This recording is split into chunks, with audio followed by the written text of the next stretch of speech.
Romantic as से related 50 questions आज हम इस लेसन में देखेंगे। 50 MCQ question, multiple choice question. And romantic as क्या है? तो रोमांटिक एज हमारी शुरू होती है 1798 से लेकर, इसका जो टाइम पीरियड माना जाता है 1837 तक students. Okay, and main writer poets कौन आते हैं रोमांटिक एज में? तो जो आज हम कवर करेंगे स्पेशली हमें मिलेंगे इस आज के इस लेसन में, इस कंटेंट में हमको मिलेंगे John Keats, Coleridge, PB Shelley and Wordsworth. So इन्हीं से रिलेटेड हम 50 क्वेश्चन आज कंप्लीट करेंगे। रोमांटिक एज है इंग्लिश लिटरेचर में, कॉम्पिटिशन एग्जामिनेशन के लिए सभी स्टूडेंट्स के लिए सिमिलरली इंपॉर्टेंट है। शुरू करते हैं हमारा first question without wasting time. Wordsworth realise that to love nature is to. इनको रियलाइज था कि क्या है? To love nature is to love man. ये मानते थे जिस तरह नेचर को लव इस तरह करना जैसे कि आप व्यक्ति को प्यार करते हैं। तो वर्ड्सवर्थ हमारे नेचर का पोइट कहे जाते हैं। ठीक है, इनका लाइफ स्पान है 1772 1850, 1770 से 1885 ये हमारे वर्ड्सवर्थ का लाइफ स्पैन है। Number 2 question is the stars to midnight shall be dear to her and she shall learn her ear in many a secret lines. These lines are for, ये lines किसके लिए बोली गई हैं? So students this line are for Lucy. Okay, Lucy के लिए ये line use हुई हैं और ये जो है हमारे वर्ड्सवर्थ की लाइन्स हैं, वर्ड्सवर्थ की पोएम्स की लाइन है the stars to midnight. Lucy जो कैरेक्टर है इन्होंने बहुत स्पेशली यूज़ किया है। डोरोथी इनकी सिस्टर थी हमारे वर्ड्सवर्थ की,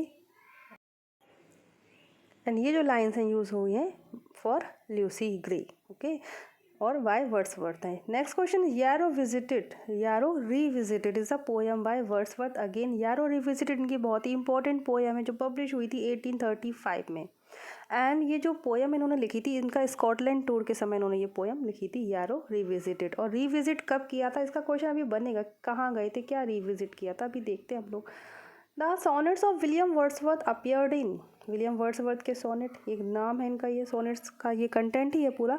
तो द सोनेट्स इनके जो थे कब अपीयर हुए थे? द करेक्ट आंसर इज 1838, जिसमें से एक एग्जांपल मैं बता दूं इनके सोनेट्स का, the world is too much with us. इनका एक सोनेट है the world is too much with us. और ये जो बाकी जिनके सोनेट्स हैं विलियम वर्ड्स के आए थे 1838 में। Bliss was it in that down to be alive but to be young was very heaven. ये कोटेशंस हैं, कोटेशन थोड़ी इंपॉर्टेंट हो जाती हैं क्योंकि अगर सरफेस का पढ़ पढ़ के हमको काफ़ी क्लियर हो जाता है ना जब कंटेंट, तो फिर यहाँ से क्वेश्चन हमको देते हैं एग्जामिनर्स। ठीक है, कोटेशन से उन्हें पता है इस पर अटकेंगे स्टूडेंट्स आके, तो ये भी आप अच्छे से पढ़ें। Bliss was it in that down to be alive but to be young was very heaven. तो ये जो लाइन्स हैं वर्ड्सवर्थ की लाइन है और ये बता रहे हैं किसके बारे में? About the French revolution. देखिए फ्रेंच रेवोल्यूशन उस समय हुआ था तो हमारे जो रोमांटिक पोइट्स थे काफ़ी प्रभावित हुए थे इससे, उन रचनाओं में कई जगह इनका वर्णन भी किया था। तो फ्रेंच रेवोल्यूशन स्टार्ट हुआ था स्टूडेंट 1789 में लेकर 1799 तक चला था ये फ्रेंच रेवोल्यूशन। और ये जो लाइन है ना ब्लिस वॉज इट, ये प्रल्यूड की लाइन है, द प्रल्यूड जो हमारे वर्ड्सवर्थ का वर्क है द प्रल्यूड, उसकी ये लाइन है इंपॉर्टेंट। ब्लिस ये यहाँ से कलेक्ट हो जाता है ब्लिस से, केवल आप समझ जाएं। Next is number 6, Wordsworth revisited Tintern एबे आफ्टर। तो टिंटन एबे में रिविजिटेड उन्होंने कब किया था? ये क्वेश्चन बहुत इंपॉर्टेंट इसलिए हो जाता है कि ये कहाँ गए, रिविजिट करते हैं, फ्रांस का इनका विजिट का क्वेश्चन बहुत बनता है। तो रिविजिट किया तो पहली बार कब गए थे और दोबारा कब गए थे? तो ये गए थे टिंटन एबे जो प्लेस है यहाँ पर, ये 1793 में गए थे first time.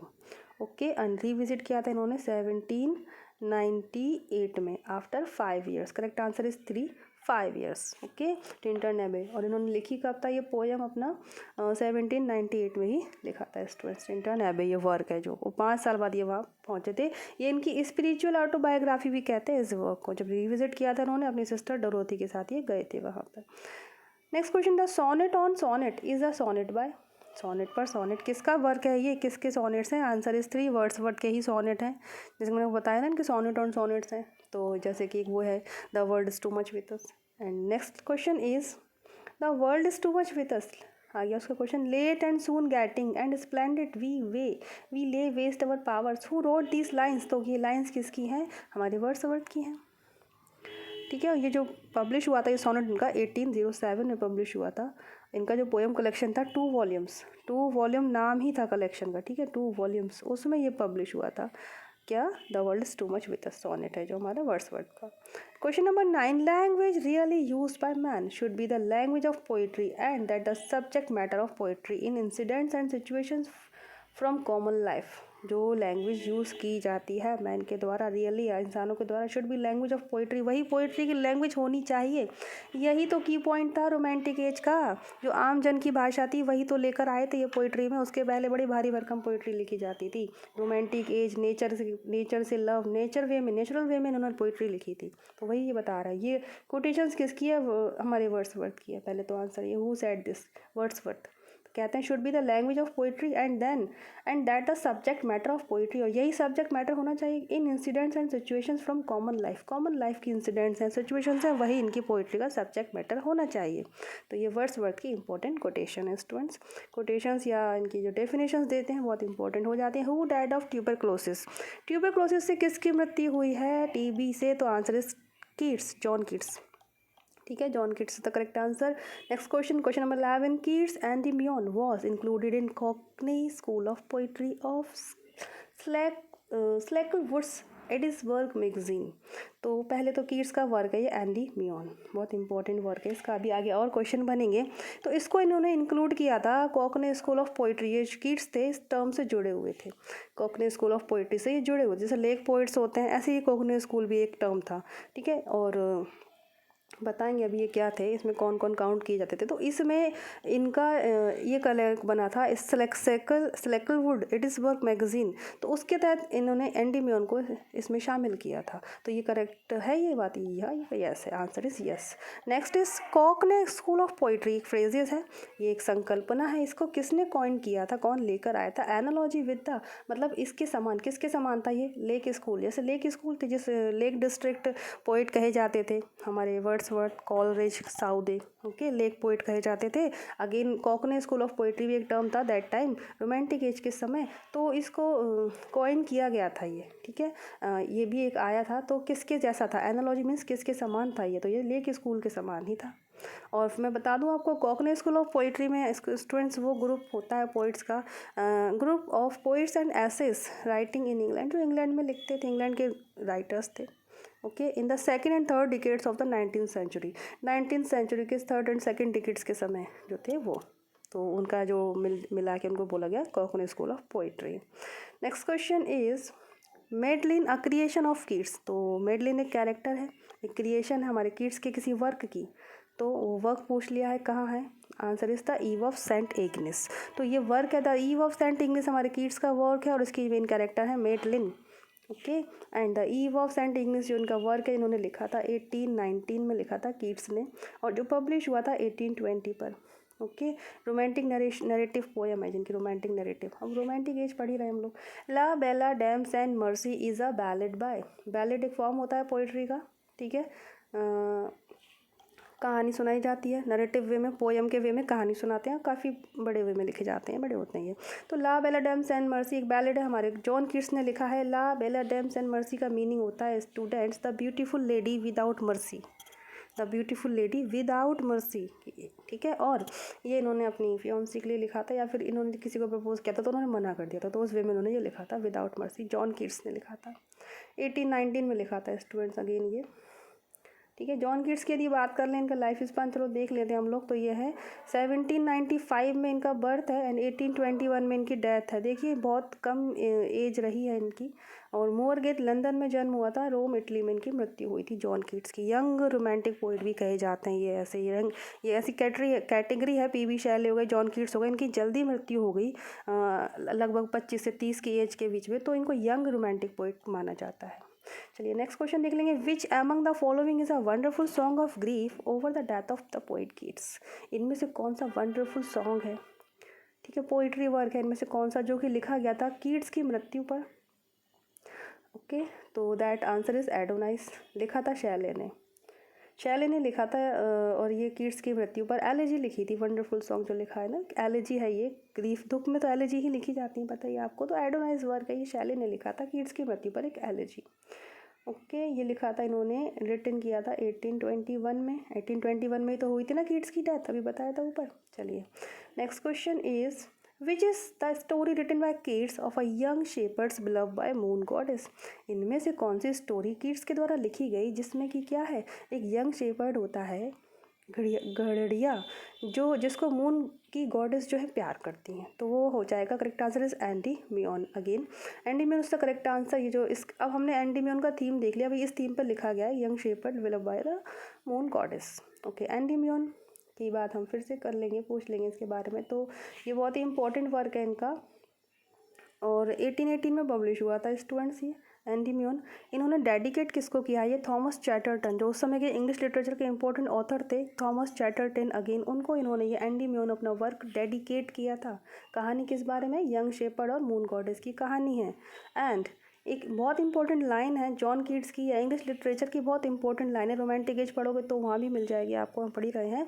Beauty is a joy for ever, beauty is a joy for ever, वो इसी की ही लाइन है एंडीमियन की। ओके, चलिए next question is which is the most perfect of Keats medieval poems which is not a story after the manner of the मैट्रिकल romances but a rather a vivid painting of romantic mood. इनमें से कौन सी इनकी perfect poem है? ठीक है, story है, मतलब metrical romance नहीं लिखा है कोई नियमों के तहत बांध के, ठीक है, कि एक जो पोइट्री लिखने के जो रूल्स होते हैं, एक बार अगर वो उसको मीटर्स लिखते यूज़ करते हैं, verse and rhyming scheme whatever, तो इन्होंने सिर्फ इसमें रोमांटिक मूड को ही पेंट किया है, अपने विविड कई तरह के रंग दिखाए हैं मूड के। तो आंसर हो जाएगा था eve of Saint Agnes. Again eve of Saint Agnes जो इनका वर्क है 1819 में लिखा था, 1820 में पब्लिश हुआ था स्टूडेंट्स, और ये रोमांटिक नैरेटिव पोयम है हमारे जॉन कीट्स की। तो वर्क भी देखते चले किसका वर्क है, कब पब्लिश हो रहा है, ऐसे हमारे क्वेश्चंस यहाँ से तैयार होते जा रहे हैं।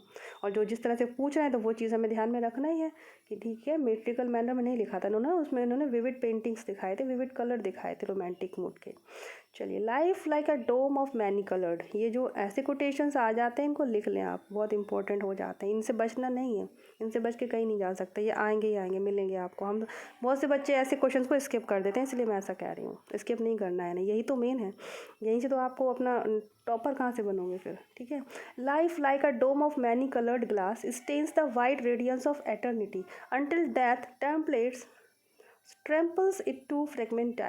From which of the following poems of Shelley are these lines quoted? Shelley की लाइन्स हैं, पहली बात life like a dome of many coloured glass. चलिए, पहली लाइन भी एक बार कैच कर लिया करो आप लोग, अगर 4-5 लाइन्स होती हैं तो पहली लाइन को कैच कर लो तो इंपॉर्टेंट हो जाता है, कहीं कहीं केवल यही लिख के पूछ लेंगे वो, ठीक है। तो अब ये जो कोटेशन है शैले की है, कौन से वर्क से ली गई है, एडोनाइस से ली गई है। एडोनाइस वही है कीट्स के लिए इन्होंने जो एलेजी लिखी थी, Adonais. Okay, next question is we look before and after and pine for what is not. We look before and after and pine for what is not. Which poem of Shelley, ठीक है। Again Shelley की poem बताई थी इन्होंने, पर poem पूछी है, poem है, लाइन से हमारे शैले की है, कौन सी पोएम की है। So the correct answer is to a skylark, इनकी पोएम है टू अ स्काई लार्क, उधर से ये लाइन ली गई है। एंड ये जो टू अ स्काई लार्क है रिटन हुआ था 1820 में और पब्लिश भी सेम ईयर में होता है, publish and written same year है इसका। और ये जो आया था टू अ स्काई लार्क, इनका जो वर्क है प्रोमीथियस अनबाउंड, उसमें उसके साथ ये पब्लिश हुआ था। Okay, Prometheus Unbound. P V Shelley का लाइफ स्पैन क्या है, 1792 जन्म है, 1822 मृत्यु है। 1792 हॉर्शम यूके में इनका बर्थ होता है एंड इटली में इनकी मृत्यु होती है। पी वी शैले ड्राउनिंग से मृत्यु होती है, इनके डूब जाने से। बनते हैं ऐसे क्वेश्चन, जैसे बना था जॉन कीट्स का टीबी से मृत्यु हुई थी उनकी, इनकी ड्राउनिंग से मृत्यु हुई थी। Next question, referring to Adonais Shelley said, जब ये एडोनाइस लिख रहे थे क्या, किसके लिए, जॉन कीट्स की मृत्यु के बाद, उनकी एलेजी लिख रहे थे ना उनके दुख में। चलिए तो बताते हैं, ये बहुत इंपॉर्टेंट कोटेशंस है, ऐसे भी बनेगा ये कोटेशंस किसने कही, किसके लिए कही, तो ये शैले ने कही थी जॉन कीट्स के लिए, बहुत अच्छे दोस्त थे ये। तो I have dipped my pan in consuming fire for is destroyers, कि मैं अपना जो पैन है, जैसे कलम से लिखते हैं ना, तो वो कंज्यूमिंग फायर में उसको डिप कर रहा हूँ आग में, क्यों, उसके डिस्ट्रॉयर के लिए, उनको भी मैं ऐसा डिस्ट्रॉय कर दूँ, ताकि उसके डिस्ट्रॉयर कौन थे, कीट्स के। इन लोगों ने उसकी बहुत निंदा करी थी।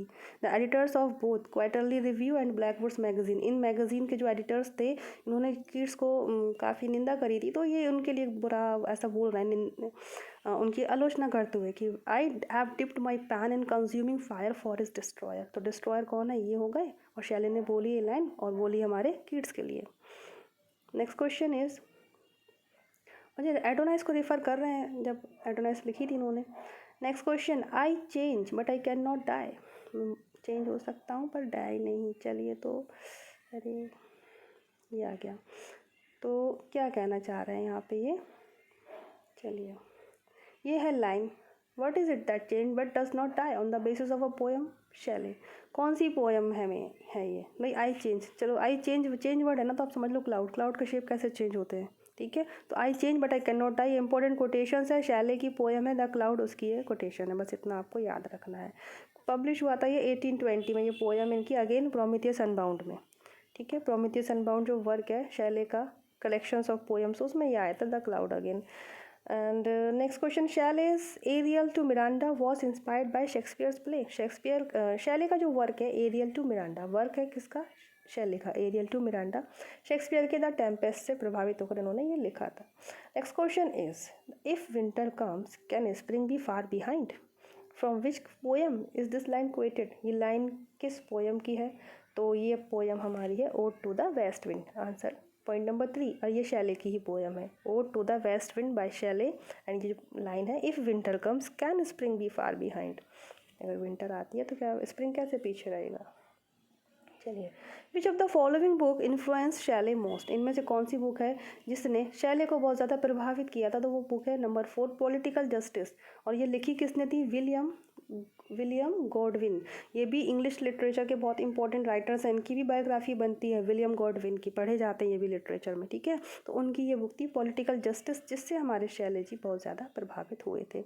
Number 25 question, Shelley's O world O life O time is a, क्या है ये, लिरिक है। फॉर्म पूछ ली भाई, यहाँ पे हमको हम हर चीज़ पे कंसिडर करके रखना है, पोएम्स है क्या है, तो देख लीजिए पोएम्स के भी कितने फॉर्म्स होते हैं ना पोइट्री के, तो अगेन ये लिरिक है इनका, लिरिक शॉर्ट पोएम होती है जिसमें पोएट के पर्सनल फीलिंग्स एक्सप्रेस करता है वो लिरिक में, ओके। सोनेट्स होता है 14 लाइन पोएम, ओड में किसी को संबोधित करके लिखा जाता है, एंड एलेजी दुख में लिखी जाती है। तो ओ world O life O time Shelley का वर्क है और जो एक लिरिक है। नेक्स्ट क्वेश्चन, आप इसका एक पॉइंट बता दूं मैं आपको स्टूडेंट्स, ये जो इनका वर्क है ओ वर्ल्ड वाला, तो इसका एक और अदर टाइटल है जिसका नाम है अ लेमेंट, ठीक है, ये इसी का ही टाइटल है, लेमेंट यही है, ओ world O life O time, और ये जो पब्लिश हुआ था 1824 में वर्ड ये इनका पब्लिश हुआ था। Next question, I fall upon the thorns of life, बहुत इंपॉर्टेंट है, आई ब्लीड, मैं लाइफ के थॉर्न्स पर गिरता हूँ, मैं ब्लीड होता हूँ। Ode to the west wind का ये लाइन है स्टूडेंट्स, शैले का ode to the west wind का ये लाइन है, ये फर्स्ट लाइन से कंसिडर कर लें आप, बाकी भी इंपॉर्टेंट है पर ये लाइन बहुत ज़्यादा quotation, I fall upon the thorns of life, इसमें भी आपको कैच करना है तो थॉर्न्स ऑफ लाइफ ये करें और ब्लीड वर्ड कैच कर लें। Ode to the west wind का है ये, and ode to the west wind जो उनकी बहुत इंपॉर्टेंट पोएम है, 1819 में लिखी गई थी, 1820 में पब्लिश हुई थी अगेन।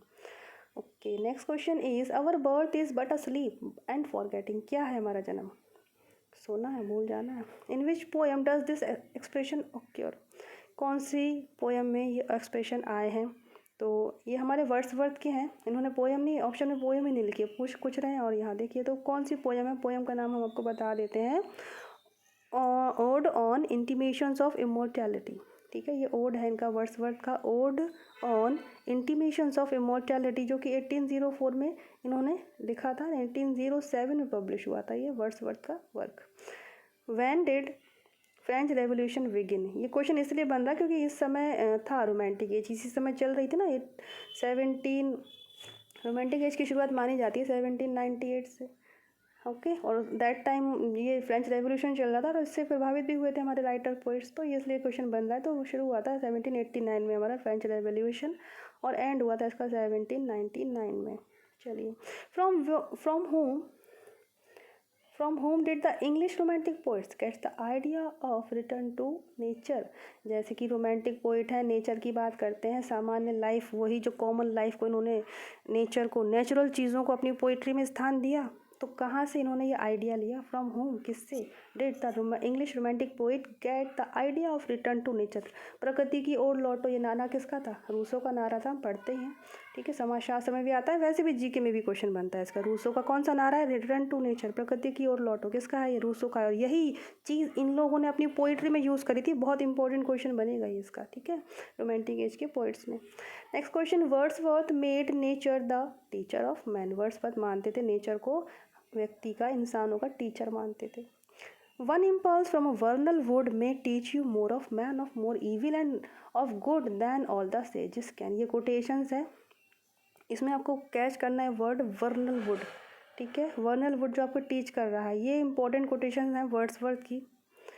एंड बस वही पूछा ये लाइन किसकी है, तो हमारे वर्ड्सवर्थ की है। ये लाइन उन्होंने यूज़ करी है, इनकी जो पोएम है द टेबल टर्न पोएम में ये लाइन है इनकी, the one impulse from a vernal wood may teach you more of man. तो ये याद करना है, कोटेशन वर्ड्सवर्थ की इंपॉर्टेंट है। एंड वर्ड्सवर्थ का डेथ कब हुआ है, नेक्स्ट क्वेश्चन में पूछ रहे हैं। 1850 में हुआ है और जन्म हुआ था इनका 1770, 1770 में जन्म है, 1850 में इनकी मृत्यु है, वर्ड्सवर्थ। ओके।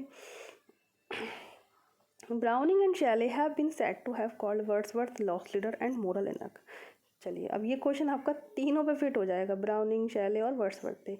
ब्राउनिंग ने बोला है वर्ड्सवर्थ को लॉस्ट लीडर, और शैले बोलते हैं इनको मोरल इनक। इनक मीन्स होते हैं नपुंसक, होते हैं हिजड़े। चलिए तो ऐसा क्यों बोला इन्होंने, इस रिस्पेक्टिवली क्यों बोला है, वर्ड्सवर्थ इतने अच्छे राइटर पोएट थे। तो देखिए लॉस्ट लीडर तो ये बोलते थे जब इन्होंने ये वर्ड्सवर्थ ने क्या किया था, पोएट लॉरियट का पद स्वीकार कर लिया था। Okay, that because of that reason कि आपने वो क्यों इनको नहीं ठीक लगा। एंड ये जो है तो देख लेंगे इसका answer, all of the above है, सारे ही देख लेते हैं। Wordsworth was disillusioned with French, French की जो क्रांति में बता रही हूँ प्रभावित हुए थे, तो थोड़ा सा ये उससे साइड हो गए थे। Wordsworth became a conservative by becoming a Tory. Tory means होता है अनुदारपंथी, ये चलते थे ना कई समुदाय टाइप, तो उसमें ये आ गए थे और कंजर्वेटिव हो गए थे। Wordsworth supported the status Q of England towards the end of his career. तो करियर के एंड के समय ये जो इंग्लैंड के जो स्टेटस थे राजा के, उसको सपोर्ट करते थे। तो पोइट्स होते ही ऐसे हैं ना, इनको समाज में क्या चल रहा है उसको उजागर करना है, तो इसलिए ये लोग थोड़े से इनसे निंदा, इन्होंने आलोचना करी थी इस बात की। तो अगेन ये हमको इसमें याद क्या रखना है, ब्राउनिंग ने कहा है इनको लॉस्ट लीडर और शैले ने इनको मोरल इनक कहा है। बायोग्राफी में देखिएगा, मैंने वहाँ भी बताया है। Next question is which word was killed in rhyme of ancient mariner. Coleridge के क्वेश्चन आ गए हमारे। एल्बाट्रॉस बर्ड का वर्णन आया है इनके जो वर्क में, the rime of ancient mariner जो वर्क है एस.टी. कॉलरिज का है, सैमुअल टेलर कॉलरिज का। और एल्बाट्रॉस बर्ड को इसमें बताया गया, उसको मार देते हैं, जैसे एक बर्ड है उसमें मार दी जाती है, तो कौन सी बर्ड है, albatross. Where did Samuel Coleridge die, मृत्यु कहाँ हुई इनकी, हाईगेट में इनकी मृत्यु होती है। अच्छा, कब होती है, 1834 में। किसकी मृत्यु, कॉलरिज की। जन्म कब होता है, 1772 में, वर्ड्सवर्थ के जन्म के 2 साल बाद। ओके, ये बहुत अच्छे दोस्त थे ST. Coleridge and Wordsworth. And UK में ही जन्म हुआ है इनका। कॉलरिज का मृत्यु हुई है हाईगेट, लंदन में। हाईगेट लिखा है यहाँ पे केवल, लेकिन लंदन यूके आएगा साथ में। When was Samuel Coleridge born, जन्म कब हुआ है, कहाँ भी बता देंगे हम लोग साथ में। बॉर्न हुआ है इनका 21 अक्टूबर 1772 में इनका जन्म हुआ है। और अगेन कहाँ, ऑट्री सेंट मैरी यूके में इनका जन्म हुआ है एस.टी. कॉलरिज का। Which college did Samuel Coleridge attend, कौन सा कॉलेज अटेंड किया। जब आप बायोग्राफी पढ़ते हैं तो ये सारे पॉइंट हम इंक्लूड इसीलिए करते हैं, जन्म, मृत्यु एंड देन इनकी एजुकेशन, फिर इनके वर्क पे और अचीवमेंट्स पे आ जाते हैं। 5 पॉइंट्स हमको लेके चलना होते हैं मेन इंपॉर्टेंट, बाकी तो बहुत पॉइंट बनते हैं। तो वही एजुकेशन पूछ ली है, कौन सा college, again Jesus college, Samuel college ने जीसस कॉलेज अटेंड किया था। Which poem was written by Samuel Coleridge after his sister and dad. चलिए, इनकी सिस्टर थी एन कॉलरिज, उनकी डेथ पर इन्होंने कौन सी पोएम लिखी थी in 1791। Answer is monody. Monody poem इन्होंने लिखी थी। What name was assume by Samuel Coleridge when he join the army, जब इन्होंने, अब क्वेश्चन ऐसे बन जाएगा इनमें से कौन है, Wordsworth, Samuel Coleridge, Shelley and Keats, इनमें से कौन जिन्होंने आर्मी भी ज्वाइन करी थी।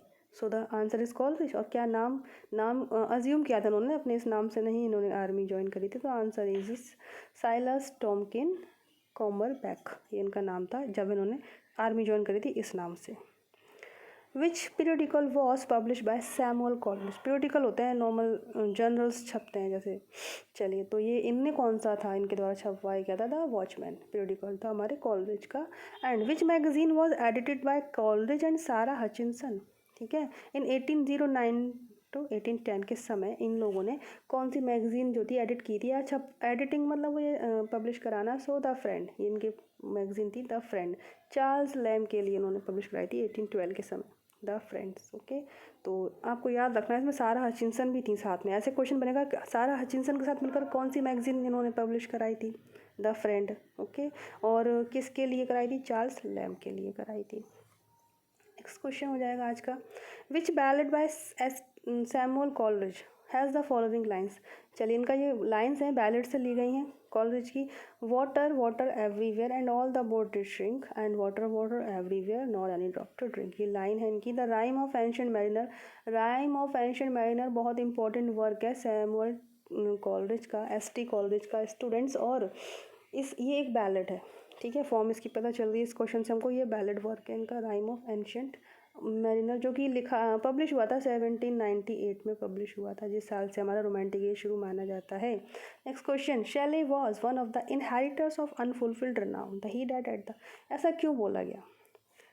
इनहेरिटर्स था अनफुलफिल्ड रिनाउन का, ठीक है, रिनाउन यानी प्रसिद्धि, जो कि पूरी तरह से उसको नहीं मिल पाई थी, उसका वो इनहेरिटर्स था, उसे मिलनी चाहिए थी, क्यों नहीं मिली? Because he dead at the age of 30 की एज में ही उसकी मृत्यु हो गई थी। यंग रोमांटिक पोइट माने जाते हैं पोइट ये लोग, कम एज में मृत्यु हो गई थी इनकी। तो इसका मैं बता दी हूँ क्यों ऐसा हुआ था, ये मर गए थे, डूबने से मृत्यु हुई थी। 1792 में इनका जन्म है शैले का, एंड 1822 में इनका डेथ हो गया था, ठीक है।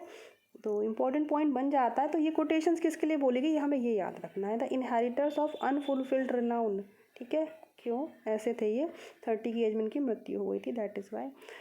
How many acts are there in Shelley lyrical drama. Shelley का वर्क है लिरिकल ड्रामा जो है उनका प्रोमिथियस अनबाउंड। लिरिकल ड्रामा क्या है, ठीक है, ड्रामा तो है, उसमें एक स्टोरी चल रही है, ड्रामा स्टोरी चलती है ना, लेकिन लिरिक वे में है, वर्स हैं, कविता के रूप में वो जैसे बोला गया है। इसमें एक्ट कितने हैं?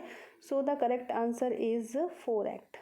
लिरिकल ड्रामा है इनका प्रोमिथियस अनबाउंड, ठीक है, पी.बी. शैले का पब्लिश हुआ था 1820 में। पी.बी. शैले इनकी डेथ से 2 साल पहले, तो उसमें ये 4 एक्ट थे। ड्रामा में एक्ट वाइज होता है ना, 1 एक्ट 2 एक्ट ड्रामा, तो ये 4 एक्ट का ड्रामा था इनका। चलिए, how many acts are there in Shelley's lyrical drama the Cenci. अगेन एक और इनका लिरिकल ड्रामा है द सेंसी, इसमें कितने एक्ट हैं? तो the correct answer is 5 act, ठीक है। जो टिक लगे हैं उस पर ना जाएं आप, जो मैं बता रही हूँ सुने। 5 एक्ट है इसमें, सेंसी में 5 एक्ट है। ट्रेजेडी वर्स ड्रामा है इनका, वर्स VERS, वर्स यानी जो कि क्या होते हैं, कविताओं के वेस में यूज़ किए जाते हैं ना ये वर्ड। तो सेंसी इनका लिरिकल ड्रामा है, ट्रेजेडी वे में लिखा गया है, पब्लिश हुआ है 1819 में, the Cenci 1819। Okay, next question is how many acts are there in Shelley's lyrical play Oedipus Tyrannus. Shelley का एक और लिरिकल प्ले आ गया इडिपस टायरनस, इसमें 2 एक्ट्स हैं स्टूडेंट्स, ओके, 2 एक्ट्स हैं लिरिकल। अभी इसमें मैं इसमें डिटेल ज़्यादा नहीं बता रही क्योंकि आप बस इतना ही याद रख लो, ये शैले के लिरिकल ड्रामा है, Prometheus Unbound, the Cenci and Oedipus Tyrannus, Shelley के वर्क हैं ये, और लिरिकल ड्रामा। इनका फॉर्म किसका है और किसका इसका फॉर्म क्या है, उनका नेम, फॉर्म एंड इसके पोइट, ओके। चलिए अब पूछ रहे हैं नेक्स्ट क्वेश्चन में ये वाला, ये तो हो गया हमारा, ठीक है। इसमें how many parts are there in Shelley's the sensitive plants. इनका वर्क है सेंसिटिव प्लांट, एक पोयम है, जो पोयम वर्क है इनका। अगेन पोइट्री वर्क तो सारे ही हम पढ़ ही रहे हैं, लिरिकल ड्रामा है, तो ये इसमें कितने पार्ट्स हैं? 3 पार्ट्स हैं। ये जो इनका वर्क है द सेंसिटिव प्लांट, इन्होंने अपने चाइल्ड की डेथ पर लिखा था। इनके चाइल्ड थे विल, ठीक है, इनके बच्चे का नाम था विल, उसकी डेथ पर लिखा था इन्होंने, okay, the sensitive plant. Next question आज का हो जाएगा, लास्ट क्वेश्चन है, to whom is Shelley's the revolt of Islam dedicate. Again आप इसके वर्क भी कैच करते चलो, क्वेश्चन घुमा के पूछ रहे हैं, लेकिन आपको ये भी तो पता नहीं ये वर्क हमारा शैले का है। The revolt of Islam Shelley का है, डेडिकेट किसको किया है? सो स्टूडेंट्स इसमें लिखा है मैरी गॉडविन, अब थोड़ा गॉडविन इसमें मिस प्रिंट हुआ है, शैले है आंसर, मैरी शैले को इन्होंने ये डेडिकेट किया है, ओके। टू होम, जो रिवॉल्ट ऑफ इस्लाम जो इनका वर्क है शैले का वर्क है पहली बात, और इसको डेडिकेट कर रहे हैं ये मैरी शैले को। Godwin is not correct, miss print हो जाता है इसको, मैंने फिर क्योंकि मैं हर आंसर को वेरीफाई करके ही इसमें आंसर बताती हूँ, ऐसे जो बुक्स में पीछे दिए होते हैं वहाँ से तो मैं देखती हूँ, पर इसको फिर खुद से भी करती हूँ वेरीफाई नेट से, ठीक है। तो ओके स्टूडेंट्स, हो गए 50 क्वेश्चन नहीं थे, बीच में एक क्वेश्चन डिलीट हो गया था, 49 हमने देखे हैं आज के इस लेसन में टोटल MCQ। तो रोमांटिक एज को कवर करने के लिए ये वीडियो बहुत इंपॉर्टेंट रहेगा, जिनके भी सिलेबस में मास्टर कैडर में रोमांटिक एज में पूछे गए हैं सारे राइटर्स, ओके। और UPTGT में तो है ही हमारे शैले है उसमें। चलिए ठीक है, तो स्टूडेंट्स आज के इस लेसन में इतने ही पॉइंट्स, और जिनको ज़रूरत है नीडी पर्सन को आप ये वीडियो शेयर कर सकते हैं। Thank you for watching this lesson. खुश रहिए, पॉजिटिव रहिए, जय हिंद।